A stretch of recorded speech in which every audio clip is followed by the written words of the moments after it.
ধুবুৰীৰ সাংসদ ৰকিবুল হুছেইন ডাঙৰীয়াক আৰু তেওঁৰ দেহৰক্ষী তেওঁৰ পুত্ৰক আক্ৰমণ কৰাৰ বাতৰি আমি দেখিবলৈ পাইছোঁ।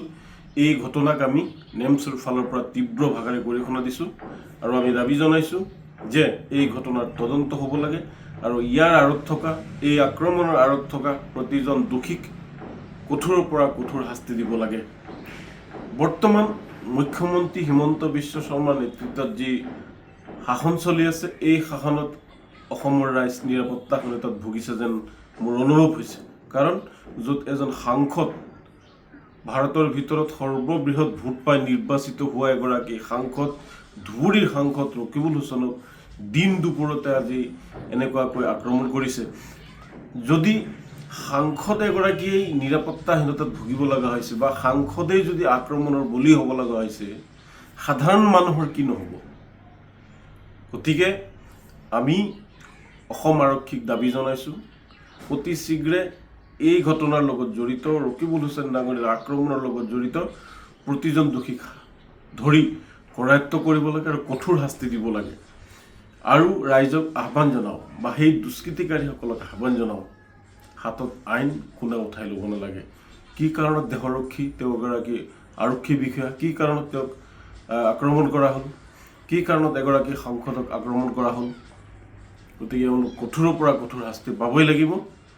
আৰু যদি ইয়াত কোনো ধৰণৰ ৰাজনীতিৰ হস্তক্ষেপত ইয়াৰ লগত জড়িত ব্যক্তিক কৰায়ত্ব নকৰে, তেতিয়াহ'লে আমি নেমছুৱে তীব্ৰ গণতান্ত্ৰিক আন্দোলন গঢ়ি তুলিবলৈ বাধ্য হ'ম। পুনৰ কৈছোঁ যে ৰকিবুল হুছেইন ডাঙৰীয়াৰ আক্ৰমণ কৰা প্ৰতিজন দোষীক বা প্ৰতিজন আক্ৰমণ কৰে গ্ৰেপ্তাৰ কৰিব লাগে আৰু কঠোৰৰ পৰা কঠোৰ শাস্তি দিব লাগে। ধুবুৰীৰ সাংসদ ৰকিবুল হুছেইন ডাঙৰীয়াক আৰু তেওঁৰ দেহৰক্ষী তেওঁৰ পুত্ৰক আক্ৰমণ কৰাৰ বাতৰি আমি দেখিবলৈ পাইছোঁ। এই ঘটনাক আমি নেমছৰ ফালৰ পৰা তীব্ৰ ভাষাৰে গৰিহণা দিছোঁ আৰু আমি দাবী জনাইছোঁ যে এই ঘটনাৰ তদন্ত হ'ব লাগে আৰু ইয়াৰ আঁৰত থকা এই আক্ৰমণৰ আঁৰত থকা প্ৰতিজন দোষীক কঠোৰৰ পৰা কঠোৰ শাস্তি দিব লাগে। বৰ্তমান মুখ্যমন্ত্ৰী হিমন্ত বিশ্ব শৰ্মাৰ নেতৃত্বত যি শাসন চলি আছে, এই শাসনত অসমৰ ৰাইজ নিৰাপত্তাহীনতাত ভুগিছে যেন মোৰ অনুভৱ হৈছে।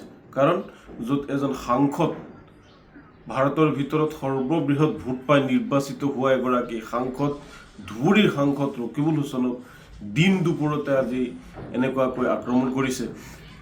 যদি সাংসদ এগৰাকীয়ে নিৰাপত্তাহীনতাত ভুগিব লগা হৈছে বা সাংসদেই যদি আক্ৰমণৰ বলি হ'ব লগা হৈছে, সাধাৰণ মানুহৰ কি নহ'ব?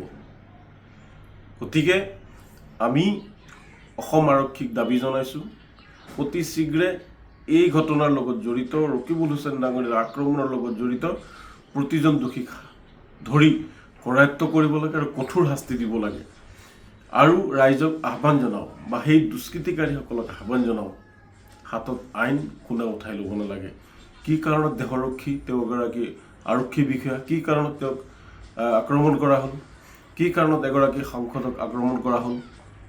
গতিকে কঠোৰৰ পৰা কঠোৰ শাস্তি পাবই লাগিব।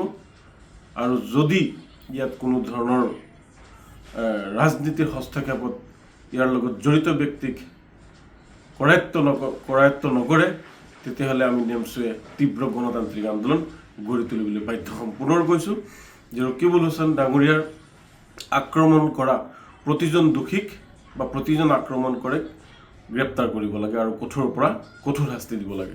যিকোনো খবৰৰ বাবে যোগাযোগ কৰক 7099017330 লগতে 7099017110 নম্বৰত।